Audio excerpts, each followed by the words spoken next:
அனைவருக்கும் வணக்கம். இன்றைக்கான சிறுகதை. ஒரு முறை கிராமத்தில் இருக்க ஏழைக்கு லாட்டரியில டிக்கெட் அடிச்சிருது. 1 கோடி ரூபாய் பரிசு. அதை பெற்ற உடனே அவனுக்கு சந்தோஷம் தாங்கல. என்ன பண்றான் அப்படின்னா, மகிழுந்து கார் வாங்கிடுறான். கோட்டு சூட்டு போட்டு பயங்கர பணக்காரரா ஆயிடுறான்.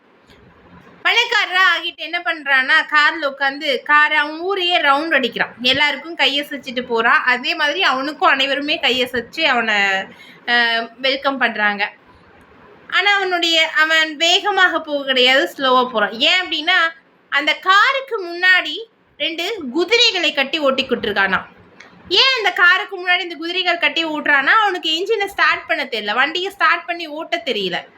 அவங்ககிட்ட இருக்கு அந்த 2 குதிரை இல்லை, 100 குதிரையின் பலம் அந்த கார் வச்சிருக்கு. அந்த மகிழுந்து 100 குதிரையின் பழங்களை பெற்று இருக்கு அப்படிங்கிறது அவனுக்கு தெரியல.